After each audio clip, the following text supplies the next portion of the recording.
Hello everyone, myself Amir Malik, working as an assistant professor at HIMT College of Pharmacy. Welcome to our new video.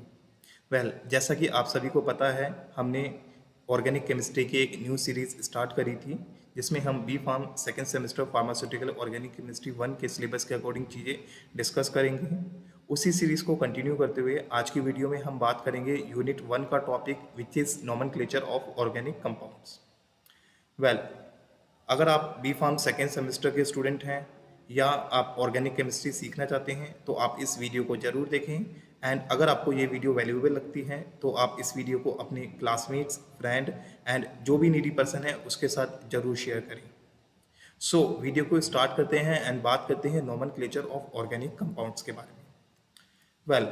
Nomenclature की बात करें तो nomenclature simple mean करता है किसी भी कंपाउंड का नेमिंग। ये टॉपिक बहुत ही ज़्यादा बड़ा है, तो इसमें हम कुछ एग्जांपल्स लेके चीज़ों को डिस्कस करेंगे। एंड आप सभी से मैं रिक्वेस्ट करूंगा कि जो भी हम यहाँ पर नॉमेनक्लेचर के रूल्स डिस्कस कर रहे हैं उनको आप खुद से भी प्रैक्टिस करके अलग अलग कंपाउंड्स की नेमिंग करना, जिससे आपको काफ़ी हेल्प मिलेगी आपको एग्ज़ाम में क्वेश्चन अटेंड करने में भी एंड आपको कंपाउंड का नेम डिटेक्ट करने में। सो वीडियो को स्टार्ट करते हैं एंड बात करते हैं कि आज की वीडियो में हम क्या क्या चीज़ें डिस्कस करने वाले हैं। तो आज की वीडियो में हम बात करेंगे हिस्ट्री ऑफ नॉमेनक्लेचर के बारे में, देन हम बात करेंगे एस्टेब्लिशमेंट ऑफ IUPAC, देन हम बात करेंगे importance of IUPAC and in last हम बात करेंगे IUPAC rules for naming various organic compounds. तो सबसे पहले हम बात करते हैं हिस्ट्री ऑफ नॉमेनक्लेचर। नॉमेनक्लेचर का सिंपल मीनिंग है नामकरण, किसी भी कंपाउंड की नेमिंग करना। अगर हम बात करें फर्स्ट पॉइंट की, तो earlier when few chemical were determined the naming of organic compound was done by tribal और सोर्स ऑफ इट्स ओरिजिन। पहले के टाइम में जब कुछ ही केमिकल डिस्कवर हुए थे तो उन केमिकल का नाम उनके ट्राइबल नेम पे या फिर जिन चीज़ों से उनको ऑब्टेन करा गया है उन कंपाउंड्स के बेसिस पे उनका नाम रखा जाता था। फॉर एग्जांपल अगर हम बात करें फॉर्मिक एसिड की,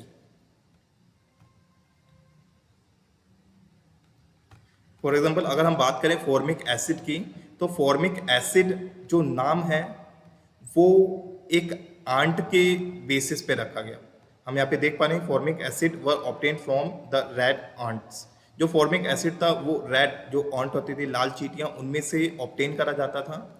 एंड इन लाल चींटियों को या ऑन्ट्स को हम लैटिन लैंग्वेज के अंदर फॉर्मिका बोलते हैं एंड इसी बेसिस पे उस फॉर्मिक एसिड नाम रखा गया।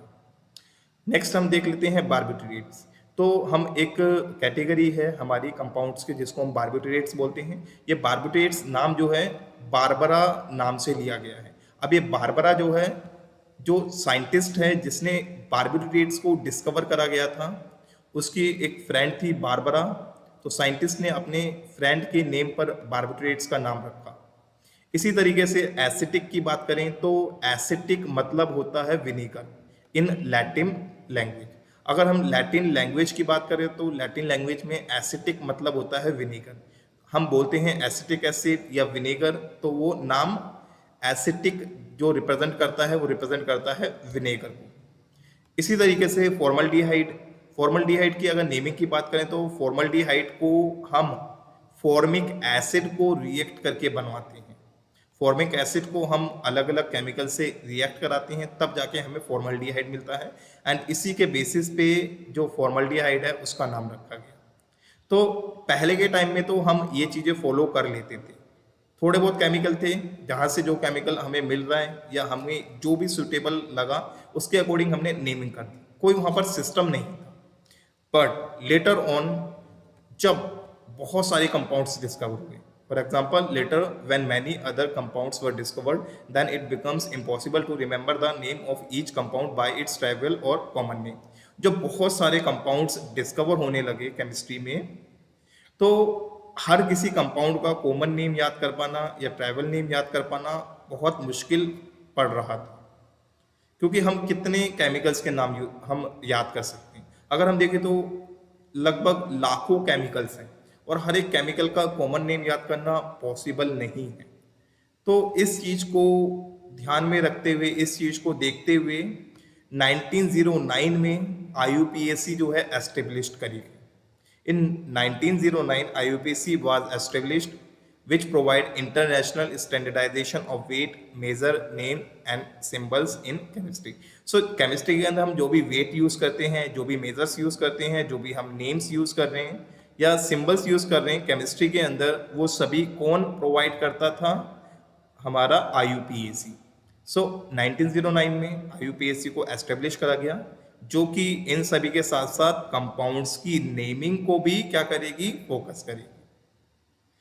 Then since then we use IUPAC system of nomenclature for naming of organic compounds. तब से हम IUPAC के द्वारा जो रूल्स दिए गए हैं, जो सिस्टम दिया गया है, उसके बेसिस पे अलग अलग ऑर्गेनिक कंपाउंड्स की हम नेमिंग करते हैं। अगर IUPAC की बात करें तो IUPAC जो है उसकी फुल फॉर्म है international union of pure and applied chemistry.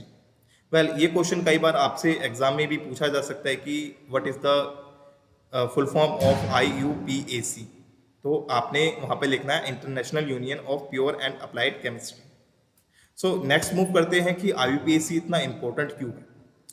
Well, IUPAC gave certain rules for the naming of organic compound. IUPAC अलग अलग कंपाउंड्स के लिए अलग अलग कुछ रूल्स हमें प्रोवाइड करता है। फॉर एग्जांपल, पहले के टाइम पे हम रैंडमली किसी के भी बेसिस पे कंपाउंड्स का नेम दे देते थे, बट IUPAC ने कुछ रूल्स दिए, उन रूल्स को फॉलो करते हुए हमें ऑर्गेनिक कंपाउंड्स की नेमिंग करनी होती है। According to IUPAC rule, one chemical has only one IUPAC name. अगर हम IUPAC रूल्स की बात करेंगे तो IUPAC रूल के अकॉर्डिंग हर एक केमिकल का एक IUPAC नेम होगा। कोई भी ऐसा केमिकल नहीं होगा जिसका दो IUPAC नेम हो। Next, IUPAC system of nomenclature allow us to draw the chemical structure of the compound by using IUPAC name. अब IUPAC नेम के अंदर एक और, या IUPAC सिस्टम ऑफ नोमेनक्लेचर के अंदर एक और बहुत अच्छी चीज थी, वो ये थी कि अगर हमें किसी कंपाउंड का IUPAC नेम दे रखा है तो हम उस कंपाउंड का केमिकल स्ट्रक्चर ड्रॉ कर सकते हैं। बट इससे पहले हम जो भी सिस्टम यूज करते थे उसके अंदर कुछ भी ऐसा हमें वो नहीं था, एडवांटेज नहीं था। तो ये एक बहुत अच्छी फीचर था IUPAC system of nomenclature. Now next हम मूव करते हैं IUPAC रूल्स की तरफ। सो यहाँ पर हम अलग अलग कंपाउंड्स का IUPAC रूल देखेंगे, एल्केन्स के, एल्कीन्स के, एल्काइंस के, या और भी कई सारे हमारे ऑर्गेनिक कंपाउंड्स के। सो अभी हम बात करते हैं IUPAC rules for naming alkenes. Well, alkanes की बात करें तो यहाँ पे आपको कुछ स्ट्रक्चर नजर आ रहे होंगे। एल्केन्स प्योर हाइड्रोकार्बन होते हैं, ये सिर्फ कार्बन और हाइड्रोजन से मिलके बने होते हैं। इसके अंदर सारे बॉन्ड्स सिंगल होते हैं, कोई भी डबल बॉन्ड प्रेजेंट नहीं होता है, कोई भी हेटेरो एटम प्रेजेंट नहीं होता है। तो ऐसे कंपाउंड्स को हम क्या कहते हैं? एल्कीन्स कहते हैं। अब इन एल्कीन्स को कैसे नेम दिया जाता है तो उसके बारे में हम इसके रूल्स पढ़ते हैं। तो अगर हम बात करें IUPAC रूल्स की तो ज्यादातर रूल्स IUPAC के लगभग सेम है, थोड़ा बहुत वेरिएशन है। एल्केन्स के ऑलमोस्ट सेम रहेंगे, एल्कीन्स में भी ऑलमोस्ट सेम रहेंगे, एल्काइंस के या अदर ग्रुप्स के भी बस थोड़ा थोड़ा डिफरेंट रहेगा। तो वो थोड़ा थोड़ा डिफरेंट हम जो कंपाउंड डिस्कस करेंगे या जो फंक्शनल ग्रुप डिस्कस करेंगे तब हम देखेंगे। अभी हम बात करते हैं IUPAC rule for naming alkenes. Well, first rule जो कहता है वो कहता है कि select the longest continuous carbon chain. हमें सबसे पहले किसी भी स्ट्रक्चर के अंदर लॉन्गेस्ट कार्बन चेन को क्या करना है? सिलेक्ट करना है। Then identify and name group attach to this chain. अगर एल्केन के साथ में कोई ग्रुप अटैच है, कोई सब्स्टिट्यूएंट अटैच है, तो हमें उसको आइडेंटिफाई करना है, उसका नेम चेक करना है। अभी हम IUPAC के लिए कुछ एग्जाम्पल्स भी देखेंगे, उन एग्जाम्पल का हम IUPAC नेम भी करेंगे। तो वहां पर हम देखेंगे किस तरीके से उन रूल को इम्प्लीमेंट करना है। देन नंबर द कार्बन या number the chain consecutively starting at the end nearest a substituent group. Well, alkane के लिए हम जो नंबरिंग होती है वो वहां से स्टार्ट करनी है जहां से सबसे पास में क्या रहेगा, सब्स्टिट्यूएंट प्रेजेंट रहेगा। सब्स्टिट्यूएंट जहां से सबसे पास है, ठीक है, वहां से हम नंबरिंग स्टार्ट करेंगे चेन की। Then designate the location of each substituent group by an appropriate number and name by using prefix. अगर हमारे एल्केन के अंदर कोई सब्स्टिट्यूएंट लगा हुआ है, कोई ग्रुप लगा हुआ है, तो हम क्या करेंगे, उसकी नंबरिंग करेंगे और उसकी नेमिंग करेंगे प्रीफिक्स के साथ। ये सब चीजें अभी हम एग्जाम्पल के अंदर देखने वाले। Then assemble the name listing group in alphabetical order. So अगर कोई वहाँ पे सब्स्टिट्यूएंट्स अगर प्रेजेंट रहता है तो हम वहाँ पर अल्फाबेटिकली उनको अरेंज करेंगे। ये भी हम एग्जाम्पल जब डिस्कस करेंगे तब हम देखेंगे। Then the prefix di, tri, tetra etcetera used to designate several groups of same kind are not considered when alphabetizing.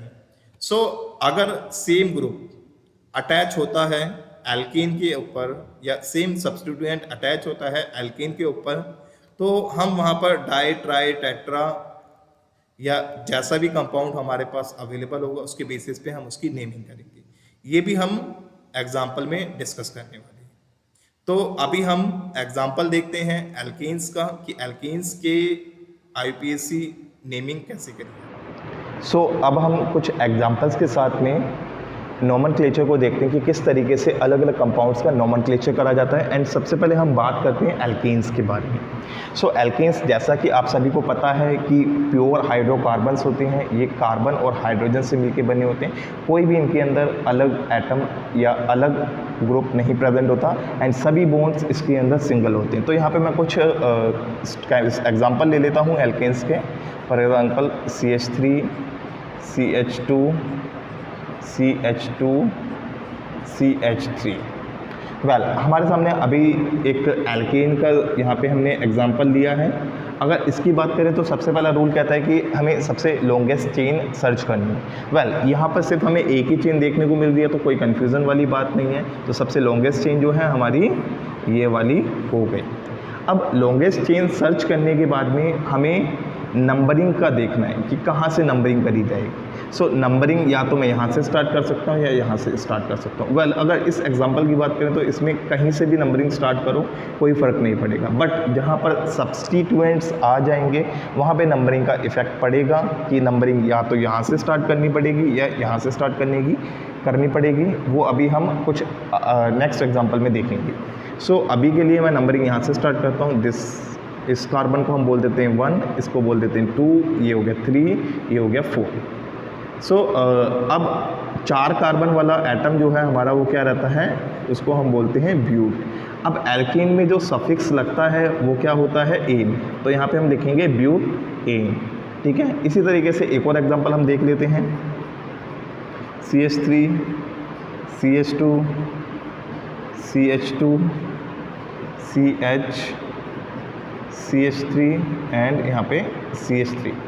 सो अब यहाँ पर हमारे पास अगर देखें तो एक तो ये वाली चेन हमें मिल रही है,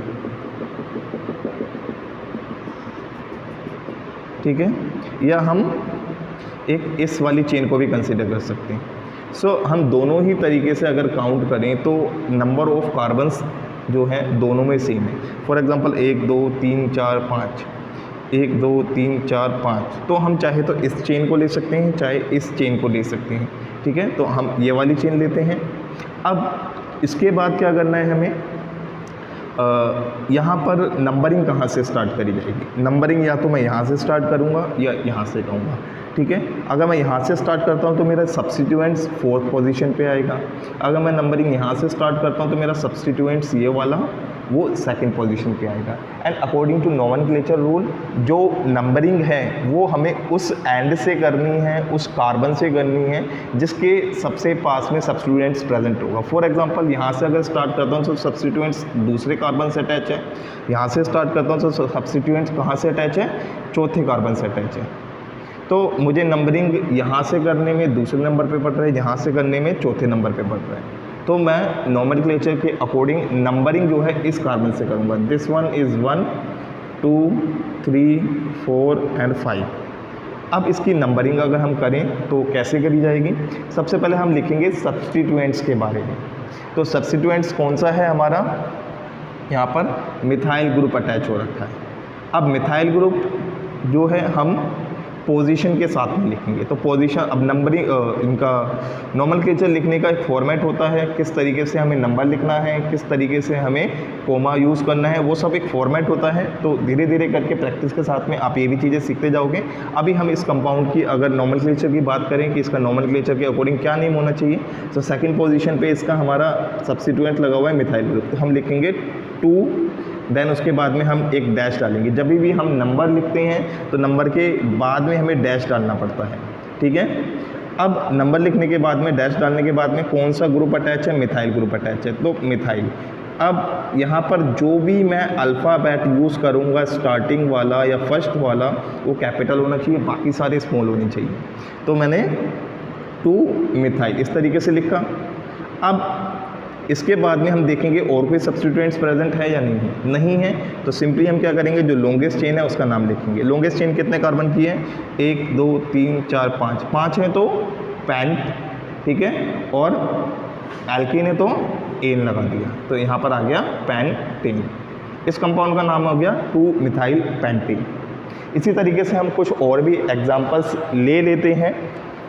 मैं इसको रब कर देता हूँ।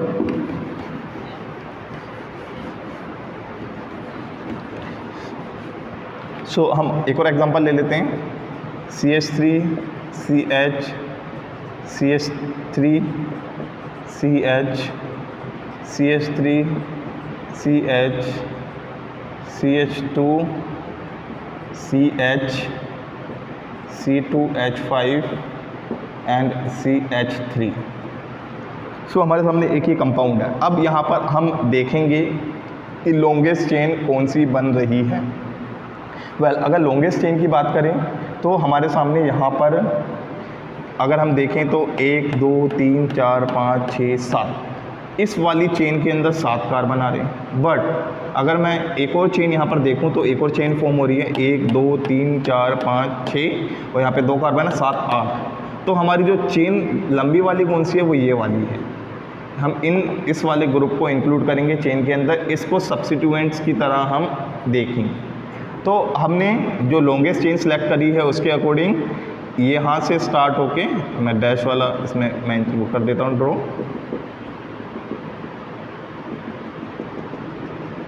सो हमने ये जो है लॉन्गेस्ट चेन सेलेक्ट कर ली अपने नोमेनक्लेचर के लिए। अब इसके अंदर सब्स्टिट्यूएंट्स देखेंगे। अब नंबरिंग भी देख लेते हैं। अगर हम नंबरिंग की बात करें तो यहाँ पे दूसरा कार्बन, 2 कार्बन लगे तो 2, तीसरे कार्बन पे एक सब्स्टिट्यूशन आ रहा है तो हम इसको ऐड करके देखते हैं। 3 4 5 6 पोजीशन पे आ रहा है एंड 7 पोजीशन पे आ रहा है। तो 3 6 7 कितना बन रहा है? 16 बन रहा है। तो यहाँ पे जो सब्स्टिट्यूएंट्स हैं उनकी अगर हम ऐड करें पोजीशंस को, तो यहाँ 16 बन रहा है। बट अगर मैं यहाँ से नंबरिंग स्टार्ट करता हूँ तो second, third, fourth, fifth, 6 carbon पे आ रहा है। तो इसको अगर हम ऐड करें तो 11 आ रहा है। सो नंबरिंग अगर मैं यहाँ से कर रहा हूँ तो सब्स्टिट्यूएंट्स की पोजीशन का सम कितना आ रहा है? 11 आ रहा है। बट अगर मैं वहाँ से नंबरिंग स्टार्ट करता हूँ इस कार्बन से तो सम कितना आ रहा है? 16। तो नंबर सबसे कम किस में आ रहा है? अगर हम नंबरिंग यहाँ से स्टार्ट कर रहे हैं तो नंबरिंग हमारी यहाँ से स्टार्ट होगी। तो इसको रब कर रहा हूँ मैं। सो अब हम नंबरिंग अगर इसको दें तो ये कार्बन हो गया 1 2 3 4 5 6 7 8, ये वाला हो गया। इसको मैं लिख नहीं रहा हूँ बट ये 7 8 इसमें है, ठीक है। अब इनको हम लिखना स्टार्ट करते हैं। तो यहाँ पे मेरे पास 3 ग्रुप अटैच हैं। एक सेकंड पोजीशन पे मिथाइल ग्रुप है, एक थर्ड पोजीशन पे मिथाइल है, एक 6th पोजीशन पे मिथाइल है। अब अगर मैं देखूँ तो मेरे पास मिथाइल ग्रुप है कितने? 2। इथाइल ग्रुप है कितने? 1। अब ये इथाइल ग्रुप जो है उसका E और मिथाइल ग्रुप का M। अल्फ़ाबेटिकली कौन पहले आता है, मिथाइल या इथाइल? तो अल्फ़ाबेटिकली E पहले आ रहा है तो हम E को पहले लिखेंगे, ठीक है। तो E पहले लिखेंगे तो कैसे लिखा जाएगा? पोजीशन कौन सी है? 6। तो यहाँ पे लिखेंगे 6। थोड़ा सा इसको मैं रब कर देता हूँ। तो यहाँ पे हम लिखेंगे 6। कौन सा ग्रुप है? सॉरी एक मिस्टेक होगी, हमारे पास यहाँ पे तीनों ग्रुप जो हैं वो मिथाइल है, ठीक है।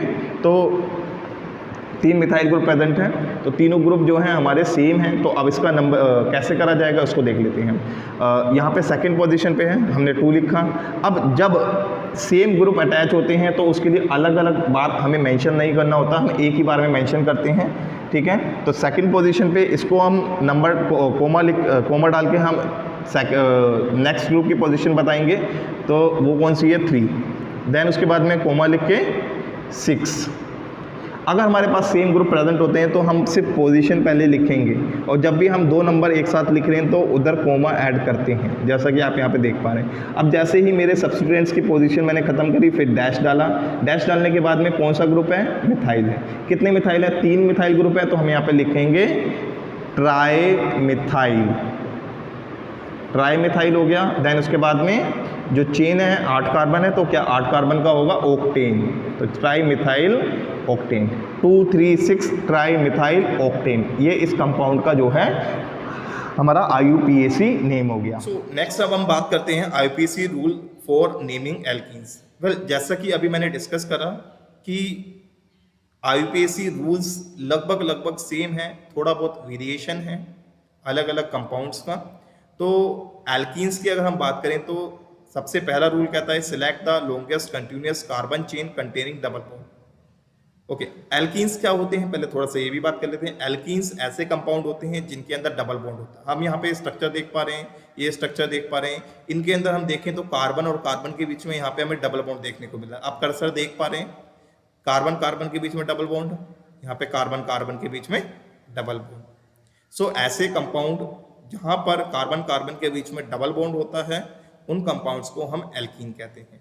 एंड अब बात करते हैं इनके IUPAC रूल्स की।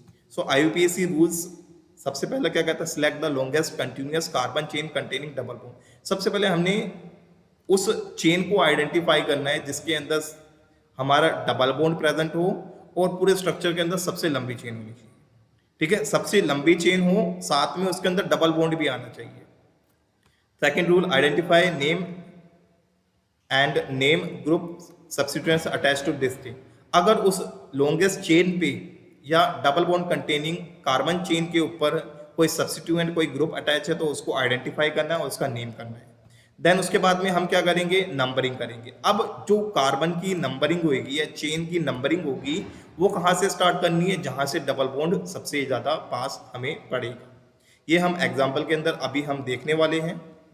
Then designate the location of each substituent group by an appropriate number and name by using prefix। अगर हमारे एल्कीन वाली चेन के ऊपर या double bond containing carbon chain के ऊपर कोई ग्रुप या सब्स्टिट्यूएंट अटैच है तो उसको हम उसकी नंबरिंग नेमिंग से हम उसको वहाँ पर मेंशन करेंगे, और नेमिंग के लिए हम प्रीफिक्स यूज करेंगे। अभी हम ये सब चीज़ें एग्जाम्पल में डिस्कस करेंगे। Next, assemble the name listing group in alphabetical order. जो भी सब्स्टिट्यूएंट्स हमारे अटैच हैं एल्कीन वाली चेन पे या डबल बॉन्ड वाली कार्बन चेन पे, उनको हम अल्फाबेटिकली अरेंज करेंगे। Then the prefix di tri tetra are used to designate. अब कोई सेम ग्रुप अगर दोबारा रिपीट हो रहा है तो वहाँ पर हम क्या करेंगे, हम डाई ट्राई टेट्रा इन सभी को यूज करके वहाँ पर उसकी हम नेमिंग करेंगे। देन उसके बाद में लास्ट में, in case when more than one double bond present use die tri tetra before इंस। अगर हमारे कंपाउंड के अंदर या हमारे पास जो स्ट्रक्चर गिवन है उसके अंदर एक से ज़्यादा डबल बॉन्ड है, फॉर एग्जांपल 2 डबल बॉन्ड आ जाते हैं, 3 डबल बॉन्ड आ जाते हैं, तो वहाँ पे हम डाई ट्राई टेट्रा मेंशन करके वहाँ पर हम इसकी नेमिंग करेंगे। ये सभी चीज़ें हम एग्जाम्पल में देखने वाले हैं। सो अब हम बात करते हैं एग्जाम्पल्स ऑफ एल्कीन का, कि किस तरीके से एल्कीन्स की नेमिंग करेंगे। सो नेक्स्ट अब हम बात करते हैं एल्कीन्स के बारे में। वेल, एल्कीन्स की अगर हम बात करें तो एल्कीन्स के अंदर क्या होता है, एल्कीन्स के अंदर डबल बॉन्ड होता है कार्बन और कार्बन के बीच में। ये ग्रुप कभी भी देखने को मिल रहा है मतलब वो एल्कीन्स हैं। अब एल्कीन्स का नोमेनक्लेचर अगर हम देखें तो इसका हम कुछ एग्जांपल्स लेते हैं। फॉर एग्जांपल मैंने यहाँ पे एक कंपाउंड लिया CH3CH डबल बॉन्ड CH2, ये हमें क्या करा, एक एल्कीन ले लिया। अब इसकी नंबरिंग नेमिंग करते हैं। अब नेमिंग क्या है, एल्कीन का रूल क्या बोलता है, सबसे पहले तो लॉन्गेस्ट चेन सेलेक्ट करनी है जिसके अंदर डबल बॉन्ड प्रेजेंट होगा। सो लॉन्गेस्ट चेन यहाँ पर एक ही देखने को मिल रही है, इसके अंदर डबल बॉन्ड है। अब नंबरिंग कहाँ, अब उसके बाद में सब्स्टिट्यूएंट्स देखने हैं। सब्स्टिट्यूएंट्स कहीं प्रेजेंट हैं, नहीं प्रेजेंट, तो हम इसको सब्स्टिट्यूएंट्स को यहाँ पे नहीं काउंट कर रहे। उसके बाद में नंबरिंग कहाँ से करी जा सकती है, या तो यहाँ से या यहाँ से। बट नोमेनक्लेचर का रूल बोलता है कि नंबरिंग आपने उस कार्बन या उस एंड से स्टार्ट करना है जहाँ से डबल बॉन्ड की पोजीशन सबसे पास पड़ेगी। अगर मैं इधर से नंबरिंग करता हूँ फॉर एग्जाम्पल, तो यहाँ पे ये कार्बन 1, ये कार्बन 2, डबल बॉन्ड कहाँ पे पड़ रहा है, कार्बन 2 के ऊपर पड़ रहा है, इधर से नंबरिंग स्टार्ट करें। बट अगर मैं इधर से नंबरिंग स्टार्ट करता हूँ तो मेरा डबल बॉन्ड जो है वो फर्स्ट पोजीशन पे ही पड़ जाता है। मैं इधर से नंबरिंग स्टार्ट कर रहा हूँ, इसको कार्बन 1 मान लिया, इसको कार्बन 2, इसको कार्बन 3, तो सेकंड पोजीशन पे मेरा डबल बॉन्ड आ रहा है। बट अगर मैं इधर से नंबरिंग स्टार्ट कर रहा हूँ, इसको कार्बन 1 मान लिया, इसको कार्बन 2 मान लिया, इसको कार्बन 3 मान लिया, तो मेरी जो डबल बॉन्ड की पोजीशन है वो 1 पे आ रही है। तो डबल बॉन्ड पास कहाँ से पड़ रहा है, यहाँ से पड़ रहा है नंबरिंग करने से, या यहाँ से नंबरिंग करने से पड़ रहा है। तो हम देख पा रहे हैं कि यहाँ से नंबरिंग करने पर हमें डबल बॉन्ड पास में पड़ता है। तो हम नंबरिंग कहाँ से करेंगे, इस वाले कार्बन से, इस कार्बन को 1, इस कार्बन को 2, इसको 3 मान लिया। अब इसकी नंबरिंग कैसे करी जाएगी, तो सबसे पहले हमें चेन के अंदर कितने कार्बन है, 3, तो हम यहाँ पे लिखेंगे 3 कार्बन के लिए प्रॉप यूज़ करा जाता है, प्रॉप। अब डबल बॉन्ड की पोजीशन बतानी है। डबल बॉन्ड अभी तो हमारे सामने यहाँ पे एंड में है तो कोई इतना फ़र्क नहीं पड़ेगा, हम पोजीशन मेंशन नहीं भी करते हैं तो वो अंडरस्टूड होगा कि डबल बॉन्ड की पोजीशन कहाँ पर है। But in case double bond अगर हमारे स्ट्रक्चर के बीच में है, जो कि अभी हम एग्जाम्पल देखेंगे, तो वहाँ पर क्या होगा, हमें पोजीशन मेंशन करनी पड़ेगी। तो इसकी पोजीशन कितनी है, 1, फर्स्ट कार्बन पे ही हमारा वो लगा हुआ है। तो जब भी नंबर लिखेंगे हम डैश यूज़ करेंगे, इस तरीके से डैश यूज़ करेंगे नंबर एंड होने के बाद में। फिर डबल बॉन्ड के लिए हम क्या लगाएंगे, इन लगाएंगे, ठीक है। अब एक और एग्जांपल देख लेते हैं, CH3CH डबल बॉन्ड CH3। सो हमारे पास एक और एग्जांपल है यहाँ पर। अब इसमें अब हम देखें तो लॉन्गेस्ट चेन कौन सी है, हमारी सिंगल चेन है, ठीक है, तो कोई प्रॉब्लम नहीं इसमें आइडेंटिफाई करने में। अब उसके बाद में यहाँ पर सब्स्टिट्यूएंट चेक करना है, सब्स्टिट्यूएंट नहीं है कोई बात नहीं, और इजी हो गया हमारे लिए। अब इसके बाद में डबल बॉन्ड कहाँ पर है, अगर मैं नंबरिंग यहाँ पे स्टार्ट करता हूँ, इसको 1 कंसीडर करता हूँ, तो इसको 2, इसको 3, इसको 4, मैंने नंबरिंग यहाँ से स्टार्ट कर ली है। तो नंबरिंग स्टार्ट करने पे हम देख पा रहे हैं डबल बॉन्ड जो है सेकंड कार्बन पे आ रहा है। अगर मैं नंबरिंग यहाँ से स्टार्ट करता हूँ 1, 2, 3, 4, तो डबल बॉन्ड सेकंड पोजीशन पे आ रहा है। तो इस कंपाउंड के अंदर हमें कोई प्रॉब्लम नहीं होने वाली है नंबरिंग को लेके। तो यहाँ पर हम चाहे यहाँ से स्टार्ट करें चाहे यहाँ से स्टार्ट करें, कोई फ़र्क नहीं पड़ेगा, ठीक है। अब मैं अगर यहाँ से स्टार्ट करता हूँ तो अब इसका नाम क्या होना चाहिए, 4 कार्बन है तो मैंने लिखा ब्यूट, ठीक है। अब डबल बॉन्ड की पोजीशन बतानी है, डबल बॉन्ड कौन सी पोजीशन पे, सेकंड पोजीशन पे, तो मैं यहाँ पे डैश डाल के 2 देन ईन, तो ये हो गया हमारा ब्यूट 2 ईन, ठीक है। इसको मैं रब कर देता हूँ। एक और एग्जांपल देख लेते हैं हम एल्कीन का with substituents CH3 CH CH3 CH2 CH2 CH double bond CH CH3। सो हमारे सामने यहाँ पर एक और हमने एग्जांपल लिया है एल्कीन का। सो यहाँ पे हम देख पा रहे हैं डबल बॉन्ड है, मतलब ये एक एल्कीन है, ठीक है। तो लॉन्गेस्ट चेन कौन सी होगी लॉन्गेस्ट चेन हम देख पा रहे हैं कि 1 2 3 4 5 6 7, ठीक है। इधर से भी काउंट करेंगे तब भी 7 पड़ेगा, तो हम इस वाली चेन को लॉन्गेस्ट चेन कंसीडर करते हैं। 7 कार्बन प्रेजेंट हैं। अब लॉन्गेस्ट चेन के बाद में हम देखेंगे सब्स्टिट्यूएंट्स है या नहीं। सब्स्टिट्यूएंट है, यस है। कौन सी पोजीशन पे है, अगर मैं यहाँ से स्टार्ट करूँगा तो सेकंड पोजीशन बनेगी, बट मैं यहाँ से स्टार्ट करता हूँ तो 1 2 3 4 5 6 छठी पोजीशन पे आ रहा है, 6 पोजीशन। सो अब यहाँ पे सब्स्टिट्यूएंट्स रोल प्ले नहीं करेगा, रोल प्ले करेगा डबल बॉन्ड कहाँ से पास पड़ रहा है। डबल बॉन्ड मेरा यहाँ पर है, तो डबल बॉन्ड यहाँ से काउंट करने में सबसे पास पड़ेगा या यहाँ से काउंट करने में सबसे पास पड़ेगा। तो मैं यहाँ से काउंट करता हूँ 1 2, सेकंड पोजीशन पे डबल बॉन्ड आ रहा है। यहाँ से काउंट करता हूँ 1 2 3 4 5 पोजीशन पे आ रहा है। तो मेरे को यहाँ से नंबरिंग स्टार्ट करनी पड़ेगी, तो अब इसकी नेमिंग कैसे करी जाएगी, इस कार्बन को मान लिया 1, इसको 2, इसको 3, इसको 4, इसको 5, इसको 6, इसको 7। तो 6 पोजीशन पे क्या है, एक हमारा मिथाइल ग्रुप अटैच है। तो हम इसको कैसे लिखेंगे, सबसे पहले तो सब्स्टिट्यूएंट्स की पोजीशन 6, उसके बाद में नंबर के बाद में डैश, डैश डालने के बाद में कौन सा ग्रुप है, मिथाइल, तो हमने मिथाइल लिख दिया। उसके बाद में हम लॉन्गेस्ट चेन का नेम देंगे। लॉन्गेस्ट चेन में कितने कार्बन है, 7। 7 के लिए हम यूज़ करते हैं हैप, HEPT, हैप, ठीक है। अब डबल बॉन्ड की पोजीशन क्या है, 2, तो हम डैश डाल के डबल बॉन्ड की पोजीशन बताएंगे, ठीक है। उसके बाद में डबल बॉन्ड है तो ईन लिख देंगे हम। तो ये हो गया हमारा इसका IUPAC नेम।